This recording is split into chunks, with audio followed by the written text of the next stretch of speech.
অসম চৰকাৰে ইতিমধ্যে সোণাপুৰৰ কচুতলিত জনজাতীয় সংৰক্ষিত জনজাতীয় খণ্ড বেষ্টনী যি ধৰণে অবৈধ অনুপ্ৰৱেশকাৰীক উচ্ছেদ কৰিছে, ঠিক তেনেদৰে মৰিগাঁও, নগাঁও আৰু হোজাই জিলাতো বহু ধৰণৰ অবৈধ অনুপ্ৰৱেশী, অবৈধ বেদখলকাৰী, অবৈধভাৱে বসবাস কৰা, বেআইনীভাৱে বসবাস কৰা বহু ধৰণৰ সন্দেহযুক্ত নাগৰিক আছে।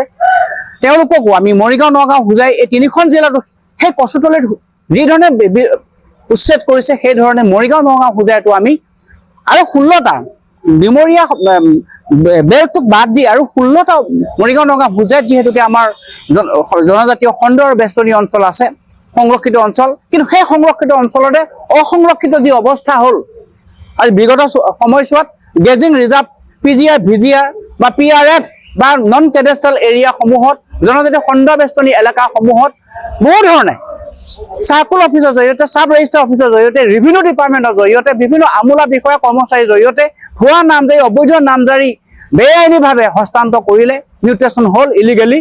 এইসমূহ য'ত য'ত অনুপ্ৰৱেশ হ'ল, য'ত য'ত বসতি কৰিবলৈ হ'ল অবৈধভাৱে, মই হিন্দু মুছলমান বুলি ক'ব বিচৰা নাই, আৰু আমি আটাইকেইটা জনজাতীয় সংগঠনে হিন্দু মুছলমানক আমি ভাগ ভাগ কৰিব বিচৰা নাই। সি হিন্দুও হ'ব পাৰে, মুছলমানো হ'ব পাৰে। যিবিলাক সন্দেহযুক্ত নাগৰিক, প্ৰব্ৰজিত নাগৰিকে সেই অঞ্চলসমূহত বসবাস কৰিবলৈ লৈছে, কচুতলিত কৰাৰ দৰে মৰিগাঁও, নগাঁও, হোজাইতো অসম চৰকাৰে উচিত পদক্ষেপ গ্ৰহণ কৰক, আইনগত ব্যৱস্থা গ্ৰহণ কৰক, উচ্ছেদ কৰক, আৰু অসম চৰকাৰৰ এই কাৰ্যৰ বাবে, এই পদক্ষেপৰ বাবে আমি উষ্ম আদৰণি জনাইছোঁ। ধন্যবাদ জ্ঞাপন কৰিছোঁ। পোনপ্ৰথমে আমাৰ সাংবাদিক বন্ধুসকললৈ আমি ধন্যবাদ জ্ঞাপন কৰি আমি মৰিগাঁও জিলা বড়ো ছাত্ৰ সন্থা হৈ আমি এইটোকে ক'ব বিচাৰিছোঁ, অসমত বিভিন্ন ঠাইত, বিভিন্ন জেগাত আমাৰ ট্ৰাইবেল এণ্ড বেল্ট ব্লকবিলাকৰ বিভিন্ন অন্য মানুহসকলে বিভিন্ন সময়ত বিভিন্ন কৌশল ব্যৱহাৰ কৰি তেওঁলোকে বেদখল কৰিছে। গতিকে আমি অসম চৰকাৰৰ যিটো শেহতীয়াকৈ তেওঁলোকে যিটো পদক্ষেপ লৈছে, সেই পদক্ষেপটো আমি তেওঁলোকক উষ্ম আদৰণি জনাইছোঁ। তেওঁলোকে যাতে অসমত বিভিন্ন ঠাইত যেনেকৈ বেদখলকাৰীয়ে দখল কৰিছে, এয়া উচ্ছেদ কৰি আমাৰ ট্ৰাইবেল বেল্ট এণ্ড ব্লকত থকা যিটো ভূমি সংৰক্ষণ, সেইবাবে যাতেকে তেওঁলোকে খুব সুন্দৰভাৱে যাতেকে মুক্ত কৰি দিয়ে। গতিকে অসম চৰকাৰক আমি ধন্যবাদ জ্ঞাপন কৰিছোঁ, আৰু এই ক্ষেত্ৰত তেওঁলোকে যাতে বলিষ্ঠ পদক্ষেপ লৈ আমাৰ ট্ৰাইবেল বেল্ট এণ্ড ব্লকত থকা আমাৰ ট্ৰাইবেলসকল, তিৱাসকল, ৰাভাসকল, আমাৰ বড়োসকল সকলোকে যাতে মুক্তভাৱে জীয়াই থাকিবৰ কাৰণে তেওঁলোকে যাতে সুবিধা কৰি দিয়ে, তাৰ কাৰণে আমি অসম চৰকাৰক আমি অনুৰোধ জনাইছোঁ। আৰু লগতে এই ক্ষেত্ৰত আমি মৰিগাঁও জিলা বড়ো ছাত্ৰ সন্থা হিচাপে আমাৰ মৰিগাঁও জিলাৰ যিটো একমাত্ৰ যিটো আমাৰ ট্ৰাইবেল যিটো আমাৰ বিধায়ক আছে, আমাৰ ৰমাকান্ত দেউৰী তেখেত আছে, তেখেতকো এই ক্ষেত্ৰত বলিষ্ঠ পদক্ষেপ লৈ আমাৰ মৰিগাঁও জিলাৰ ভিতৰতো থকা যিবিলাক বেদখলকাৰী সেই ঠাইবিলাক মুক্ত কৰি যাতে আমাৰ তিৱাসকল, বড়োসকল জীয়াই থকাত যাতে তেওঁ যাতে সহায় কৰে, তাৰ কাৰণে মই বড়ো ছাত্ৰ সন্থা হৈ অনুৰোধ জনাইছোঁ। ধন্যবাদ। মই কাৰ্বি ছাত্ৰ সন্থাৰ মৰিগাঁও জিলাৰ সম্পাদক।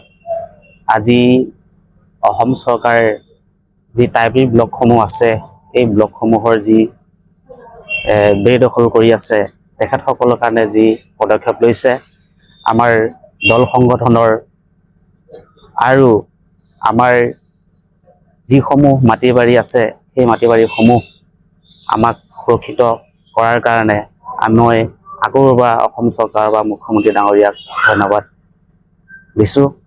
আৰু আমাৰ যিসকল দল সংগঠন আছে সকলো জাতিয়ে, সেই দল সংগঠনসমূহেও যাতে আমি নিজৰ নিজৰ সমস্যাসমূহ নিজে নিজে ঠিক কৰিব লাগিব, নিজৰ নিজৰ জাতিৰ। আৰু আজি মুছলিম সম্প্ৰদায় হওক, ট্ৰাইবেল সম্প্ৰদায় হওক, সকলোৱে আমি দল সংগঠনৰ বুজাবুজি আমাৰ উত্তেজনা মন্তব্যবোৰ কাকো নাৰাখিবৰ কাৰণে মই কাৰ্বি ছাত্ৰ সন্থাৰ পৰা মই অনুৰোধ জনাইছোঁ। আৰু লগতে মৰিগাঁও জিলাৰ ৰমাকান্ত দেউৰী ছাৰ আমাৰ আছে, আৰু জাগীত সমষ্টিৰ বিধায়ক তথা মন্ত্ৰী আছে, তেখেতসকলেও আমাৰ লগতে সহযোগ কৰি আমাৰ যি সমস্যা, এই অসম চৰকাৰে যি আমাৰ সুৰক্ষিত কৰিব বিচাৰিছে আমাৰ মাটিসমূহ, তেখেতসকলকো আমাৰ লগতে থাকি আমিও তেখেতক সহায় কৰিব লাগিব। মই সকলোকে অনুৰোধ জনাইছোঁ, দল সংগঠনৰ যিসকল আমাৰ বিষয়বাবত আছে।